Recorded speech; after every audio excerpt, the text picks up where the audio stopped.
I'm Reverend Marla Mason. I am thrilled to serve as your minister this morning, as I am every single day of my life. I'm so grateful to serve with you. I want to open this service in a little bit of a not typical way, because I want to have a conversation with you about this thing that we have happening in the realm of effect called COVID-19. Anybody have questions about that? And we are a public gathering, and so that's a topic worth addressing together as a community. And many of you, if you're a volunteer or a staff person or a board member, you received an email from me last night, and I'm pretty much going to say that email out loud for those of you who didn't get it. My basic idea here is that we know that consciousness is cause, right? We know that as we camp out in the consciousness of love and wholeness and healing and wellness, that we can change the trajectory of this human experience that is happening right now. And we can change how we are experiencing it. And so as I was preparing this email yesterday to our community, I was reminded of an old Islamic saying, "Trust God and tie up your camel." So we trust God, we trust consciousness, we trust that we know that there is something greater than we are, that the universe is in a conspiracy for our good, that we embody the consciousness of wholeness and wholeness and health is the natural and right outcome of that consciousness. And we know that we have the power by our God-given mind, which, by the way, I'm getting a little head start on the sermon today, we have the power to change our experience of this event, let's call it, by how we be present to the experience. Yes? And that's the trust God part. Then we have to tie up our camel, because we are indeed having our experience here in the realm of effect, right? And I don't know about you, but sometimes I forget the consciousness part. And so we tie up our camel so that even though we want to be we want to be vigilant and engage in our practice and always be knowing the spiritual truth and embodying in consciousness, not everybody's on the same path we are. Not everyone believes what we believe. And sometimes even we forget. So we have to tie up our camel, right? So here's how Unity is tying up its camel. We are asking you to be wise and thoughtful about your interactions with others in the community. Some people may not, we're huggers, right? Some people may not be comfortable with that right now. And we want to be a place where everyone feels safe.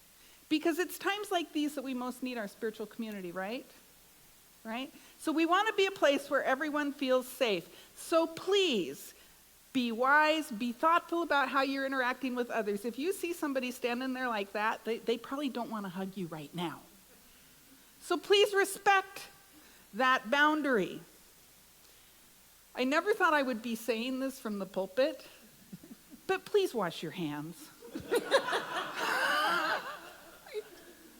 20 seconds at least. Okay. 20 seconds at least, both sides, right? Use good hygiene practices. We want to do this all the time, right? We are tying up our camel by providing, we always have this around. We always have lots of hand sanitizer around, but I'm pointing out that that's around. So if you don't know where that is, ask one of our people. There's some on this table, there's some on that table. So if you would like to access some hand sanitizer, it is around the building. Just ask if you can't find it. If you are sick, please stay home. We love you, but you can watch the video on our website, www.unityofbellevue.org/media. And you can also interact with us on Facebook or Instagram or other kind of social media places. And if you have to stay home because you're sick and you miss us, just call. We'll visit with you. All right? Let us know that you're feeling lonely, and we will respond. If you do need to stay home, do please catch up with us online. And this is probably, if you are someone who's immunocompromised, if you're involved in chemotherapy or anything like that going on with your body right now, it might be a good time for you to choose to keep your distance and stay home and use the online resources that we have. More than anything, use your common sense, right? I want to invent a new language this morning called I don't want to hug. Okay? This means I don't want to hug. This means I want to hug. Got it? The other new language I want to create, at the end of our service, we do the peace song and we hold hands and we put our hands in the air, don't we? This means I don't want to hold hands. Okay? You don't have to hold hands. If you and your neighbor choose that you're going to hold hands during the peace song, I encourage you to do that, but you don't have to do that. The other thing we're going to do differently this morning is we are going to, just for this morning, we're going to try it out 1 week only. We'll see how this works. We are not going to pass the bags for our offering because they have hard surface handles on them. And we're being extra prudent, extra vigilant this morning. And so how we are going to do our offering this morning is during the offering time, you'll be invited to bring your offering and drop it up front. Someone said to me, but I pay online. Am I supposed to come up front? You know what, if that means symbolically to you, if that means something to you symbolically, yes, come on up front and bless the basket. If you don't care, it doesn't matter. We're not judging the people who stay in their seats, right? Because we don't judge. That's down the road somewhere. So for this morning, this is the weirdest talk I've ever given in church. I've said a lot of things in church, but never this stuff. So for this morning anyway, we will invite you at the time of the offering to come up front, drop your offering in the basket, and then we will bless it from up in the front of the room. So that's our plan for today. I don't know what next week brings. Most importantly, know something big in consciousness. Know wholeness and health. Know that there is no bug or virus that is bigger than God, that God is bigger than all of it. And the divine activity of wholeness and health as God, in God, through God, is operating right now in this situation so that we can be a source of healing for all those whose lives are affected. Amen? So it is. All right. Right? That's what I'm saying. And wash your hands. 20 seconds or more. All right. Hey, I'm going to now offer up this morning's reading back to our regularly scheduled programming. It's called Wild Mercy. The author is Mirabai Starr. This is on the theme, our new theme, which is honoring the divine feminine we are talking about in the month of March. I am reading from page 61, chapter 4, entitled Melting Down. Excuse me. Ever since you first tasted the elixir of nobodiness, maybe in the midst of meditating or grieving, you have lost your hunger for somebodiness. Mainstream culture conditioned you to construct a persona and defend it with all your might. The endless self-improvement project, fueled by self-loathing and foiled by the realities of the human condition, has only reinforced the illusion that you are separate from your source. But a combination of spiritual practice and tragic losses ended that game. You, for one, are relieved to surrender. Your surrender is invisible. You still go through the motions of promoting your work on social media. You make an effort to limit your carbs, practice yoga, pick out interesting things to wear. But that's not because you actually identify as an individual being, detached from all other beings, from the earth, or from the Holy One. You have come to understand that a functioning ego is a necessary vessel for an incarnate soul. You don't regard your ego as a problem. You just don't take it seriously. Which used to piss your ego off, given its self-important nature, but she's getting used to it. When you were young, you recognized ultimate reality as beloved, and you developed a powerful crush. Over the decades, your roles reversed and reversed again. You were the seeker, you were the sought. Eventually, in moments of deep stillness and unbearable anguish, lover and beloved melded. Only love remained. This state of suchness looked like emptiness, but felt like plenitude.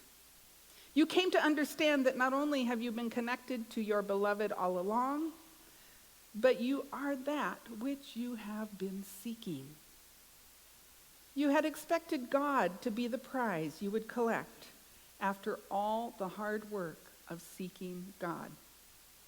It turns out that the object you thought of as you does not exist, which means the subject you called God is not real either. What?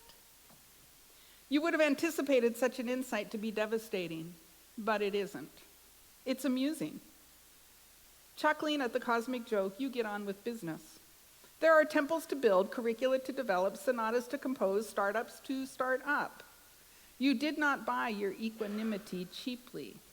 Frequent firestorms eradicated your opinion on the matter. Multiple meltdowns led you to a place where your only option was to melt. Who knew that dissolving would be so sweet?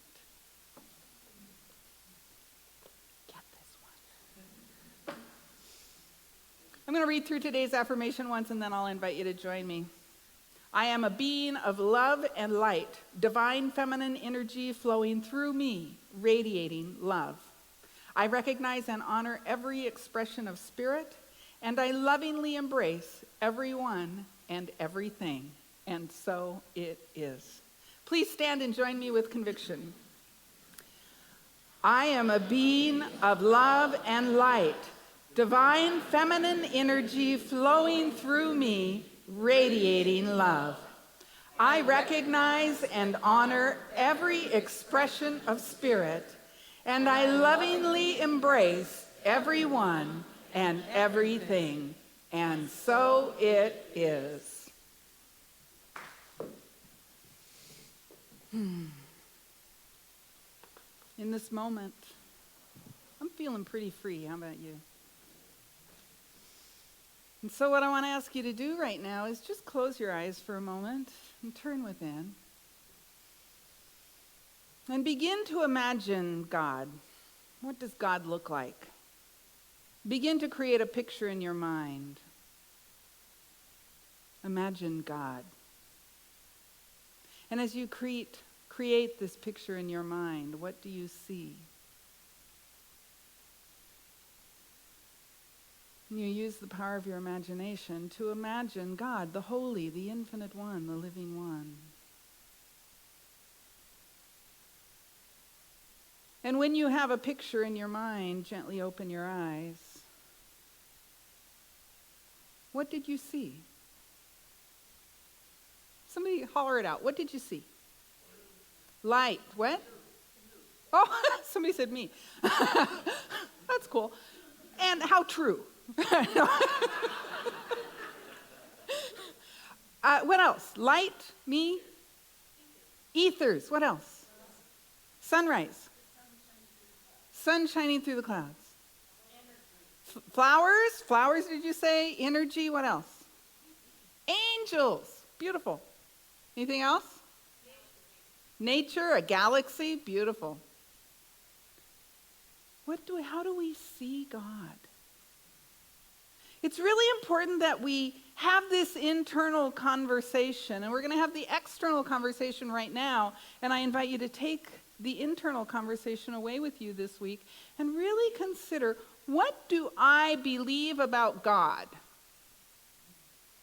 Because the way we are created, we are creators. And whatever it is we believe about God, that becomes our God. Sorry. And if you have this vision, this imagining of the holy, of God as something that is expansive and inclusive and expanding and growing and shining forth, awesome. Many of us were raised with a different image of God, yes? I definitely had an image of God as a man. Sometimes I got the thing about, sitting on a chair reaching down. But I also really heard the lesson about Jesus loves me. I really knew that. When I sang that song, I was convinced to the core of my being, I am deeply and unconditionally loved by some guy called Jesus. It was the coolest feeling. And I think I kind of transferred that feeling, like I could sit on the lap of God and be loved. Yes, but it was still a man.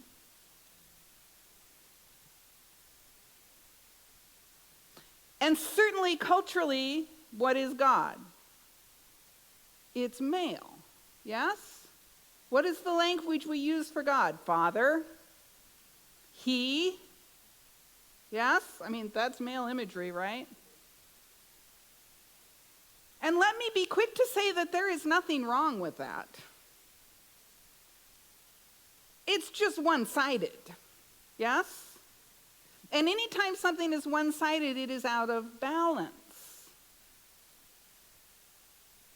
And balance brings order, right? When you balance your checkbook, you're bringing order to your financial affairs, right? We talk about balancing work and family life. You're bringing order to your life anytime you are cultivating balance. And when things are out of balance, what's the opposite of order? Chaos. When we are out of balance, chaos ensues. And so let us get a more balanced imagining of the holy, of God, so that divine order might unfold more fully and easily in our lives. So I'm going to start at the beginning. Genesis 1:1. In the beginning, God created the heavens and the earth. I've studied with a teacher, his name is Dr. Will Coleman, and he is a Bible scholar. And he knows a lot about the Bible, you guys. So everything I'm about to say is right out of his mouth, okay? In the beginning, the Hebrew word is barashit. And bara means mind. So the word is in the beginning, in mind, barashit, in mind, God. And the word is Elohim. And the word Elohim is an El Shaddai, right? You've all heard. El is a name for God. Elohim is the plural feminine name for God. What? Eloah is the feminine form of El. Eloah. I don't know if I'm pronouncing these Hebrew words properly, but you get the idea. And Elohim is the plural. And it contains both the masculine and the feminine because it's El and it's Eloah. Yes? In mind, the masculine, feminine gods created the heavens and the earth. And the Hebrew words for heavens mean transcendent, expansive, heavens. And the word for earth is focused and dense. So in mind, the Father, Mother, gods created that which is transcendent and expansive and that which is focused and dense. And guess what, folks? We are the focused and dense. And sometimes we're pretty dense. And sometimes we are very, very clear. Yes? Sometimes we are transcendent and expansive. For all of this was created by the infinite out of what? Out of itself. And so yes, we are part of the focused and dense world of effect, but we are transcendent and expansive. And guess what? We are all things, all genders, all beingness, all expressions. Yes, God is a man, and it is also male. And yes, God is a woman, and it is also female. And did you hear the word it in there? It is not a he. It is beyond gender. It is what it is.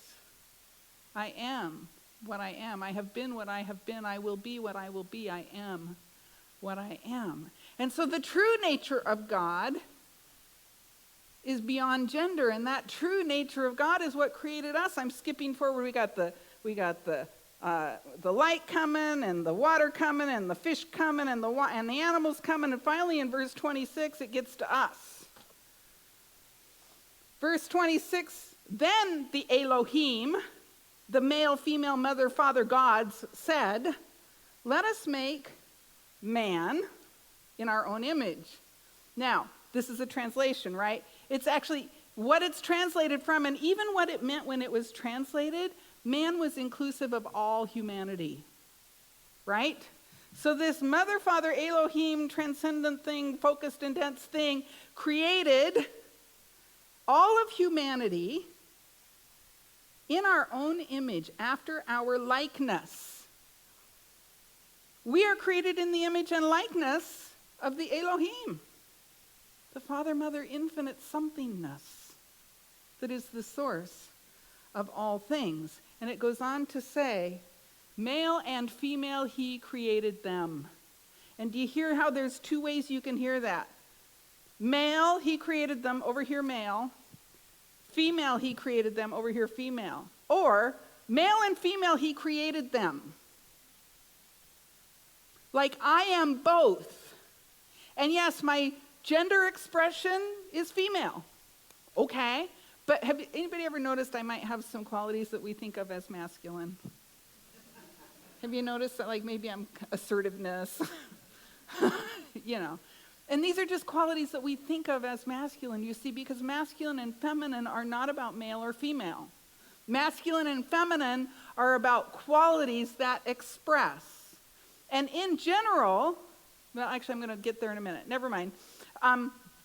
So, male and female, we are all created in the image and likeness of the infinite, which is also male and female, and everything else. And it's very interesting to me at this time in our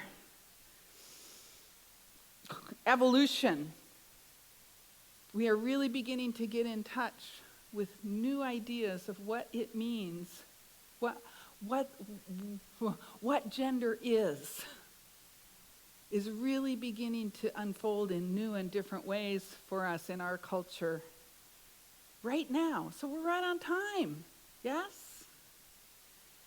So I invite you to reimagine God, reimagine the holy as something that is inclusive of all things. And this month in particular, we're going to be looking at the divine feminine. What is that? What does it mean? Why is it important? Because, you know, we've been way over here for several thousands of years, right? So how can we kind of swing over this way so that we can find that place of balance? So what is the divine feminine? What does that mean? Well, divine means of God, yes?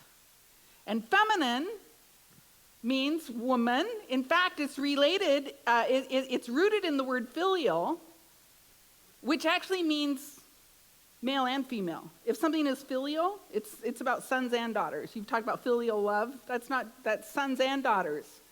Love for sons, love for daughters.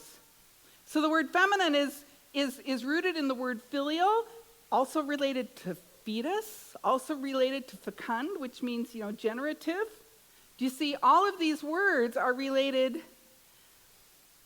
they're all related to the fact, to the and, the male and female, the masculine and feminine.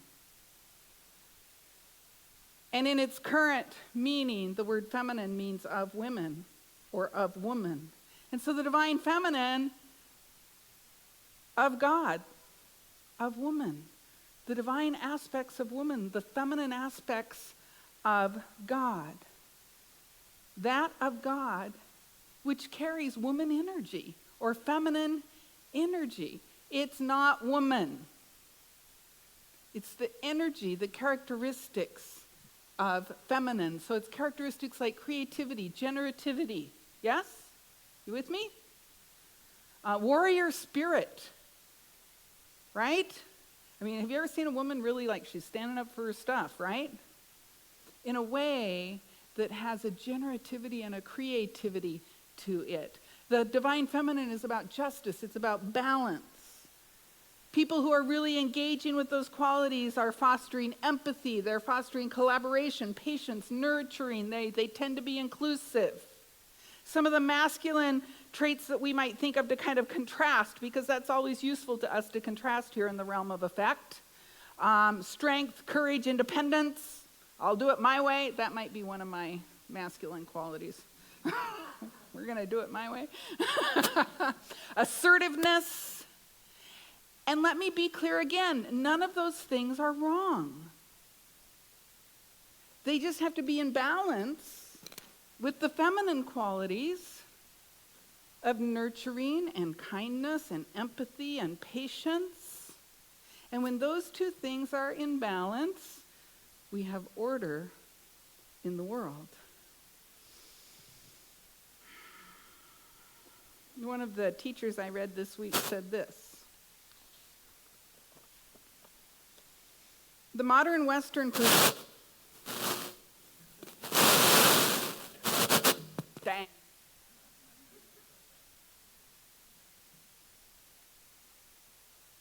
We don't know why that happens, you guys.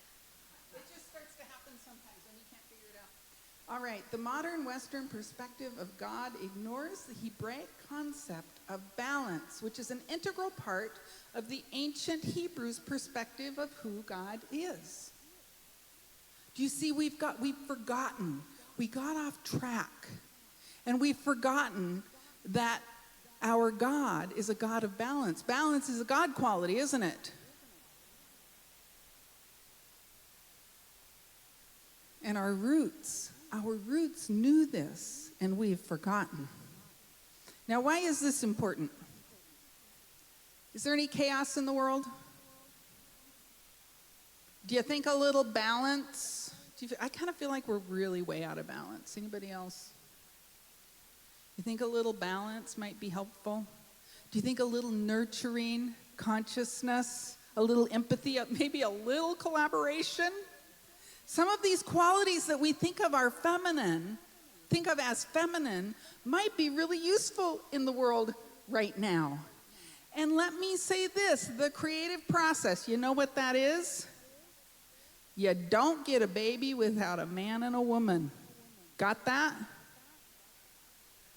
The assertive energy, the male energy, and the receptive female energy. And do you know, I was reading just recently, you know that egg picks which sperm goes in there? I was just reading this recently. This is kind of like this is some new science. It used to be thought that whichever one gets there first and pushes hardest gets into the egg, you know? But there's actually new science that the egg is actually kind of selective.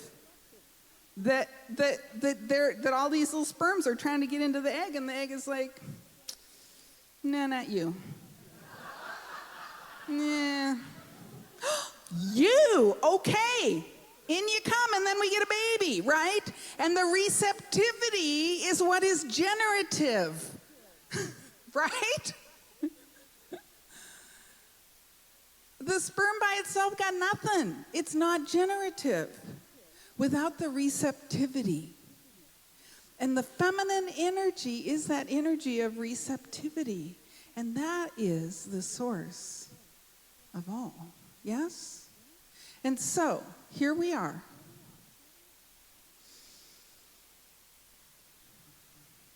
Attempting to use the creative process to create an experience here in the world using only the masculine energy.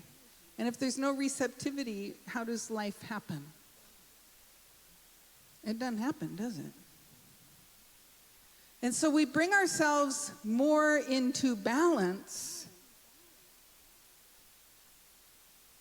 by releasing our kind of masculine energy overload. And you know how sometimes it's kind of like blue for a long time, you need to just scribble out a whole bunch of red. Does that make sense? So sometimes you need to go a little overboard to swing the pendulum back to center.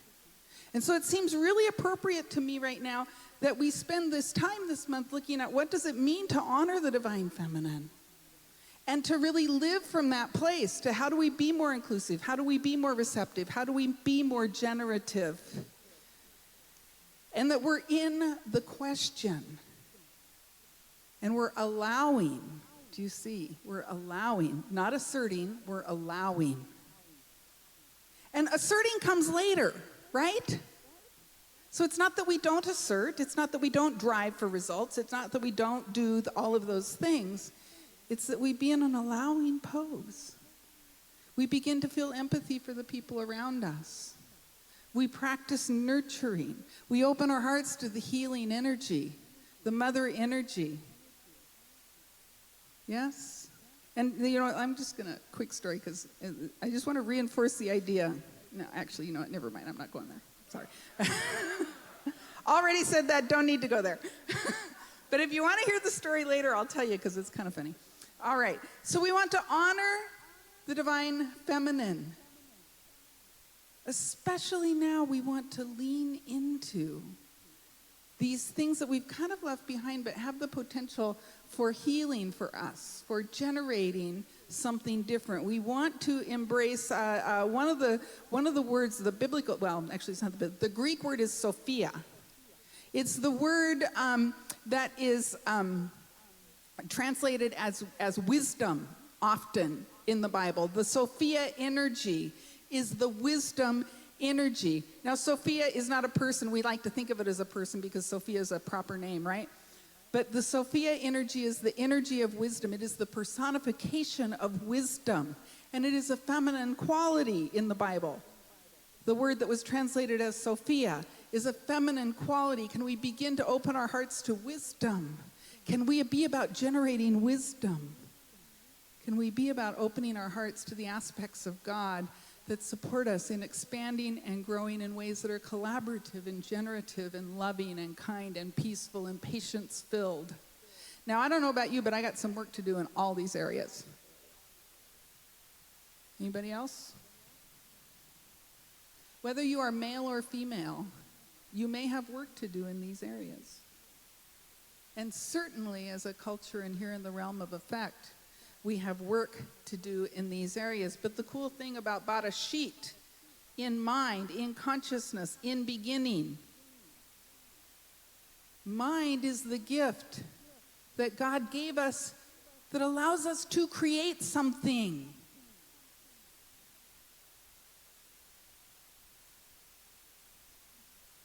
I want to create something different. I want to live in a different world, a world that works for everyone. I want to live in a world of peace and love, of affirmative living, of power and grace. And you hear there's both feminine and masculine qualities in all of those words. Mind is the gift that God gave us when we were made in its image and likeness in verse 26. Barashit, in mind. The Father, Mother, God created. See, the Father, Mother in us, we're created in its image and likeness. We create in exactly the same way God did, just on a smaller scale. So let us create that world of love, of generativity, of inclusion, of grace, and of beauty. And let us practice this month by truly honoring and cultivating and nurturing those feminine qualities that call us forth and bring us into balance more and more fully all the time. And perhaps we'll go too far this way for a while, but then we'll come back, and then we'll come back, and then we'll come back. And at some point we find order. And I'm all about the ease of having divine order in our lives. Yes? Yes. So let's reimagine the holy. Let's reimagine God. I invite you to close your eyes to join me in a reimagining of the holy.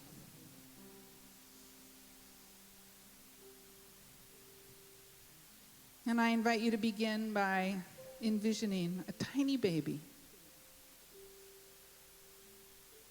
all wrapped up in warm, cozy cloth. And you are holding this tiny baby. And you see yourself resting gently in the awareness of this child, this baby, in your arms. And you realize that you hold in your arms the very beingness of God, the very life of God.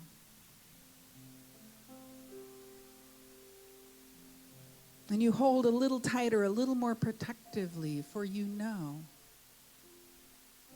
that this is your core, your center, for you are created in the image and likeness of this living one.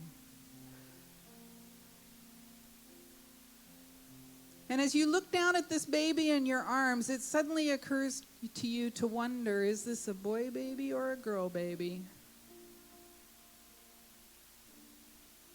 And you realize that is an irrelevant question. You realize it is the divine in expression. And that is all that matters. And you feel your heart well up with love. You feel your heart spill over with an awareness of love. Every cell in your body becomes alive with love for that which is beyond gender, beyond male, female, and you especially right now embrace the awareness of the feminine in you. You allow yourself, as you hold this baby, to embody your nurturing, caring, loving self. You allow it to be in free and full expression.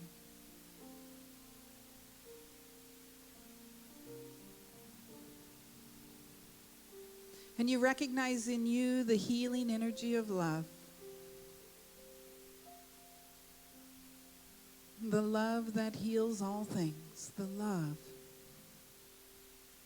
that is the source of good for the entire planet, for the entire universe. For the God source, the love source is within you. And you simply say yes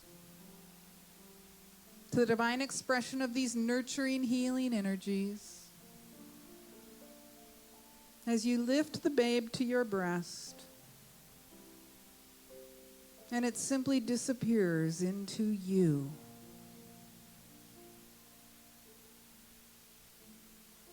And you realize the God energy is within.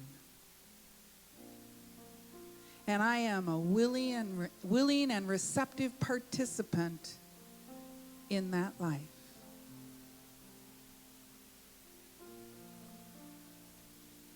And now give thanks.